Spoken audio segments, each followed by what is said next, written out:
Hi teacher! Ngayon gusto kong i-share sa inyo yung 10 PowerPoint tips na useful sa iyong pagtuturo sa iyong mga students. I'm doing this because I saw a lot of educators and even students struggle because of the shift from face-to-face to online learning. Isa na yon yung ate ko at isa na yun yung pamangkin ko.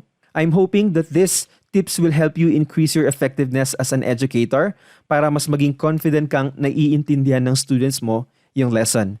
Let's get started!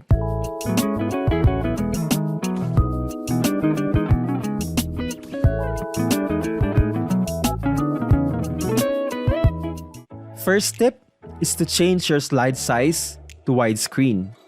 Bakit ito importante? Because I've seen some educators use the old screen size which is 4:3 or the standard. But today, majority of the screens that we are using, especially sa mga estudyante, they are using laptops and mobile phones or tablets. And these devices are close to the widescreen PowerPoint size. So, ito ang itsura ng widescreen na device at ito ang nakaka-cover lang ng 4:3 na standard screen. In contrast, ito naman ang nakaka-cover ng 16:9 o widescreen na slide size. So ang laki ng difference, di ba? Dun sa previous, hindi niya nakaka-cover lahat. Merong area sa right at saka meron ding area sa left na hindi nakaka-cover. Sayang din siya. If you have things to show your students, it's better to maximize their screen. Now, how do we do that? You just have to go to Design, Slide Size, and ito yung default na options, either standard or widescreen. Hindi ko na kailangan siyang i-click sa widescreen because nasa widescreen na tayo. Alright? So, let's resume. The second tip is to use keyboard shortcuts. This is by far my favorite kasi napaka time efficient talaga niya. Okay? So when you are in presentation mode, and if you are using a 2019 version of PowerPoint or 365 version of PowerPoint, you can press F1 at ito ang lalabas. Now if you are using an older version of PowerPoint, I encourage you to keep these, to take a screenshot of these and keep this in your gallery for future reference. Okay, we're not going to go over one by one sa mga shortcuts na to, but I wanted to emphasize yung dalawa sa importante sa tingin ko na shortcut, which is the B stands for black or W stands for white. Now, if I press B, magiging black yung screen ko. Bakit ito importante para sa akin? Because if there is a slide that has so many pictures or text in it and I want my class to focus on me, I will just hit B or W and immediately my class would focus on my voice instead of focusing on the screen. This way, mas maiintindihan nila kung ano yung gusto kong sabihin sa kanila. Next one. I'm sure you are seeing my laser right now. How do we enable this? Just Control L and that's laser. So these are other functions. This is the ink markup and laser point shortcuts. Let's start with the first one. Control P for pen. When you click Control P, magiging ganito na yung cursor mo. It's already a pen. Ang default color niya is red talaga. So you can write on your visual aid already. Or if you want to highlight, you can hit Control I. So nag-change yung cursor into a yellow highlighter and I can now highlight on this one. If you want to go back to the arrow, just Control A. But if you want also to erase part or portions of those things that you've written, either highlight or pen, Control E, at mag-change yung cursor into an eraser and you can one by one erase kung ano yung gusto mo. Alright? But if you just want to hide all these annotations that you've put, you can just hit Control M. But if you want to totally delete all the annotations, just press E. Next tip number 3 is to zoom in on pictures. This is an image of a cell. Shoutout po sa teacher namin sa biology ng second year high school, si Ma'am Merlene de Guzman. Thank you so much for being so alive whenever you teach. And thank you so much for encouraging your students to always ask question every after class. Alright, so zoom in tayo. Let's say I want to zoom in nucleus. Just hit Control and then scroll up. And now, makikita ninyong nagpalit yung ating cursor ng hand. Naging hand na siya. That means you can pan from any portion of your slide. It's easier for you already to pinpoint kung meron kang malaking image dyan. Now, if you wanted to zoom out, you can press escape or you can hit control and then scroll down. Now, we are on our normal screen. If you further scroll down, makikita mo na yung buong slides mo. Okay? Makikita mo na yung buong slides mo. If I wanted to go back, just click on slide 9. You can also do the same by hitting G. So, makikita mo na lahat yung mga slides mo dyan. If you hit G ulit, babalik tayo dun sa current natin na slide. Next tip number 4 is to annotate with pen tool. You've seen that already because ginawa na natin siya dun sa previous slide. But, I wanted to specifically show it to you. There's an instruction here saying type power below mitochondria. Because mitochondria is the powerhouse of the cell. So, once again, how do we shift from arrow to pen tool? Just Control P. Just hit Control plus P. And let's type in power here. Now, if I escape from this slide, merong prompt na lalabas. It says here, want to keep your ink annotation. If you want to keep it, just press keep, or if you want to discard, let's discard. But I wanted to keep it to show to you how it works. So kapag kinip natin siya, may iwan dito yung sinulat natin. And what's good about this thing is you can customize it, yung color niya, or you can increase also the size. Okay, that's just for illustration purposes, so let me delete it. Now the shortcut, if you want to go back to presenter view sa current slide mo, which is on my slide, it's slide 11, you just have to click Shift and F5.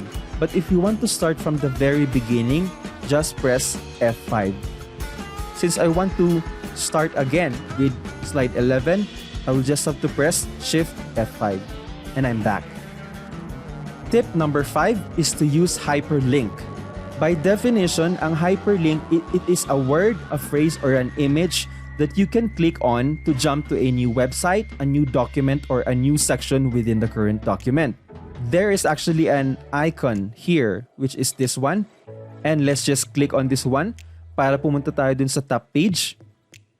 And you are now here on your title page. If I wanted to go back to tip number 5, I just click on 5. Click it, babalik ako sa 5. Let's go to the next. Now, there's a bit of a workshop here. Let's create a hyperlink to skip to the assignment page. The first option is to use a text box. The next option is to use an image. Let's escape and I will teach you how to do it. Now, for the first option, you just need to add a text box. Or, you can also insert a word art. So, word art kasi naka-format na yung text na ilalagay mo. You can just type any word that you want here. So, let's just type in assignment. Reposition it over here. And we have to know kung anong slide number yung assignment page. And for my example, it is on slide 15. Okay. So, i-link natin itong text na to dun sa slide 15. You can select the text or the text box, right-click, and then select link. Now, there are options here. Existing file, place in this document, create new file, or email address. Because it is placed in this document, we just click this one. And we have to select kung anong slide number yung hyperlink niya. In this case, it is slide number 15. Meron namang preview dito so malalaman nyo kung tama yung kinilik-click ninyo or not. So when you're happy with that, click OK. And napansin nyo na mag-iiba yung color ng hyperlink. Now, let's try to test it by going to the slideshow.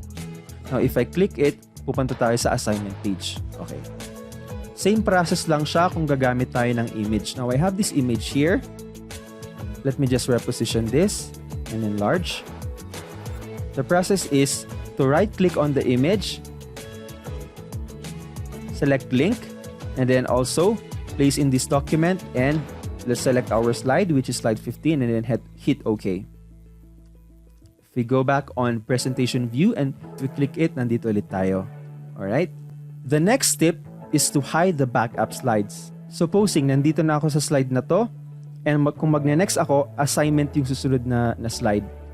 Now, if I don't want this assignment to show up, what will I do?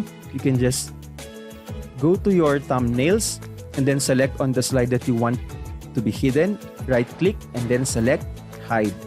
Now, napansin nyo, merong backslash dito. That means it's already hidden. Now, if I go back to presenter view from slide 14, and if I hit next, mas-skip na yung hinide natin. We are on tip number 7 already. Now, if we go back to this one, we just created this.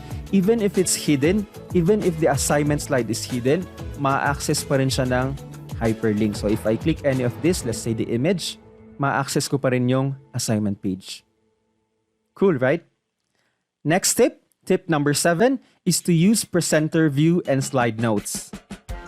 Let us shift from speaker view to presenter view so you can see it. Go to this menu here and then select show presenter view. Okay.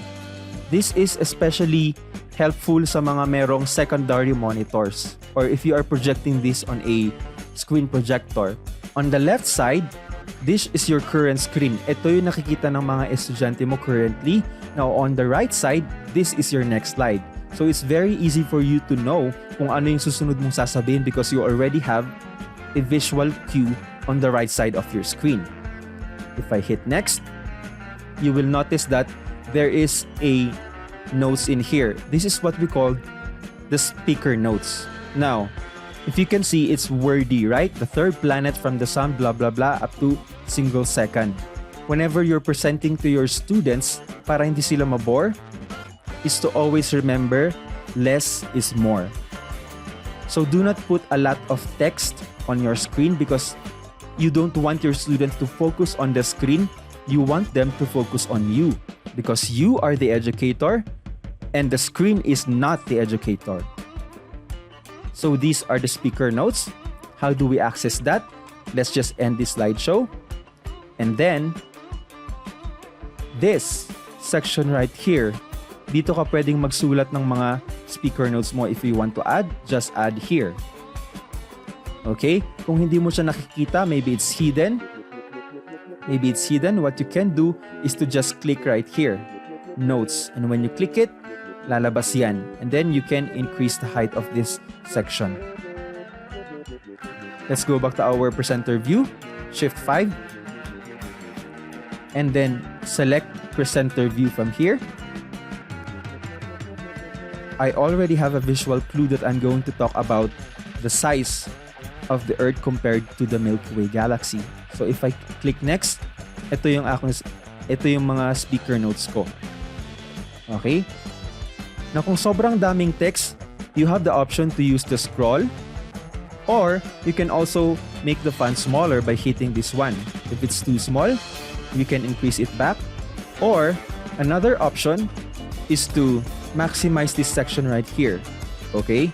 Kasi hindi naman talaga natin kailangan ng sobrang naka-space for the next slide because it's just a visual cue. Alright? Also, when you're in presenter view, you can also annotate. You can also show the laser. You can click right here if you want to show the laser. And then, nakikita na yan ng students mo online. If you want to use the pen tool, you can use it. You can click it from the menu and then annotate from here.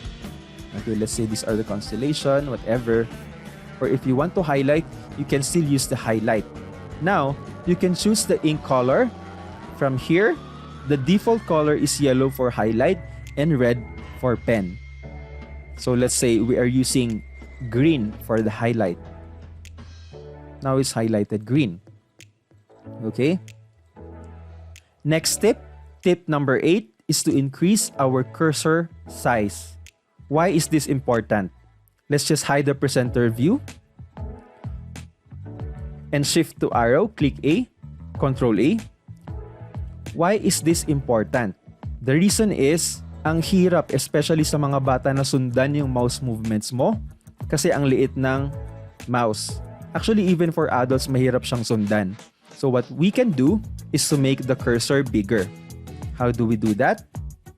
Select the Windows key or type in right here, ease of access. Or click on this one, click on the ease of access mouse settings, and when you click it, lalabas itong option na to. Go to mouse pointer, and now you can increase the height of your cursor. This is the maximum it can get, but I think it's already OA, so maybe half. Okay? Alternatively, you can just make it smaller but change the color to any color that you want. So whenever you click this custom, you are presented with the suggestion pointer colors. Ito yung sinuggest niya kasi ito yung madaling makita. So if I click yellow, magiging yellow siya. But alternatively, if you don't like any of the suggestions, you can pick a custom color from here. If you're done selecting, hit done. Now you can see nag-change into green yung aking cursor. Okay?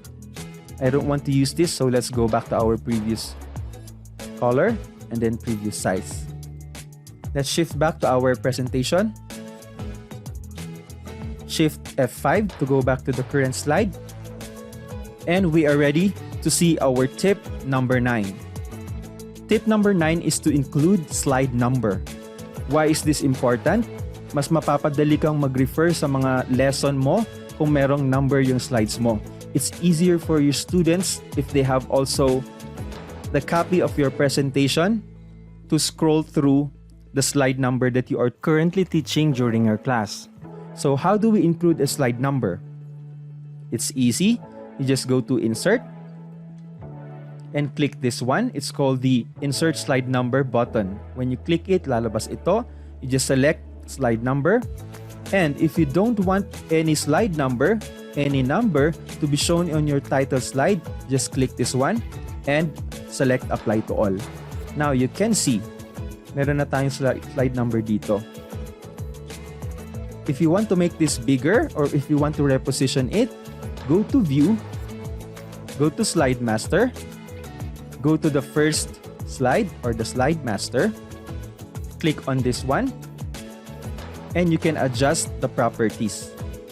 Let's say we can change it to Oni and then increase the size. You can even change the color. Let's say this one, or you can even reposition it to the top, however you want. But my suggestion is keep it at the bottom.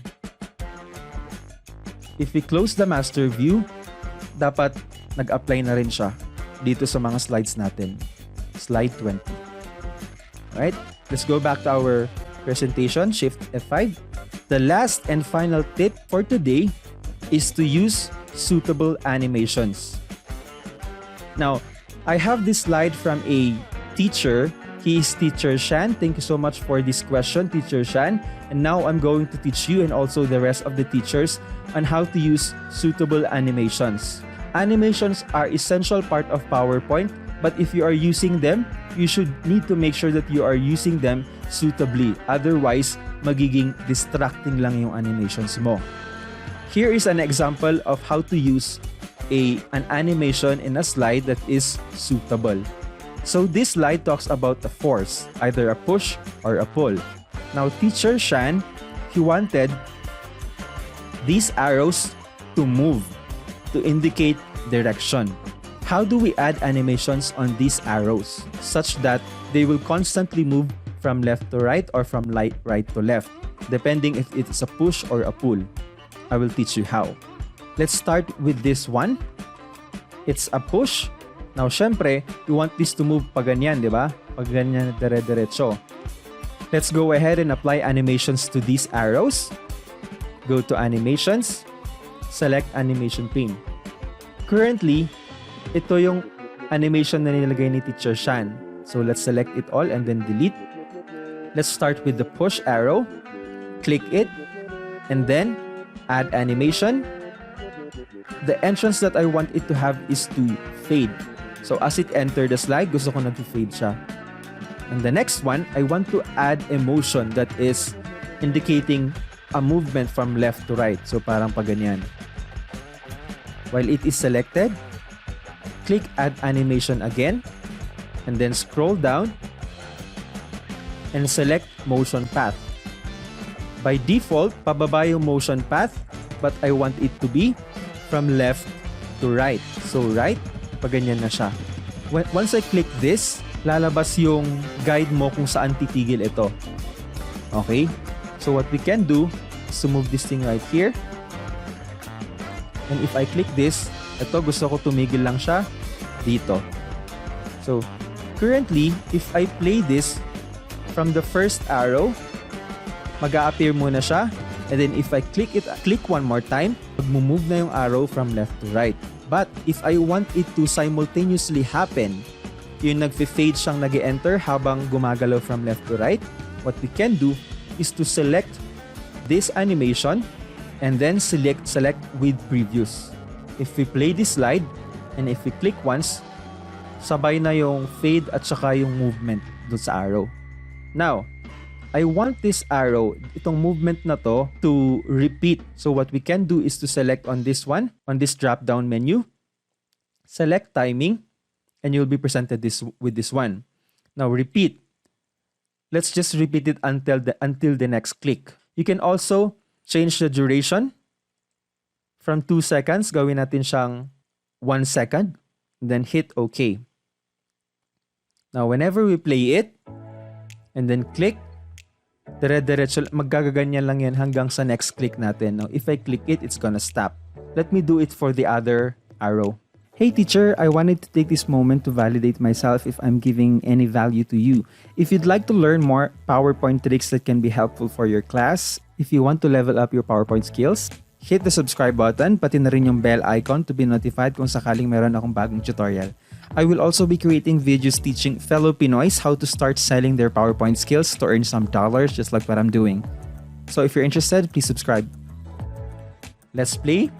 The first animation is a push. Now the second animation is a pull. Now that's how you animate an object in PowerPoint. That's it for our 10 PowerPoint tips useful for teachers. Now I want to know which one among these 10 tips is the most useful for you. Let me know in the comments below. And just like Teacher Shan, please don't hesitate to ask questions. You can use the comments below to ask questions, or you can also reach me through my Facebook page, Kinetic Slides. You can also join our growing community of PowerPoint superheroes who are willing to step up their game either for school, for work, or for side hustle.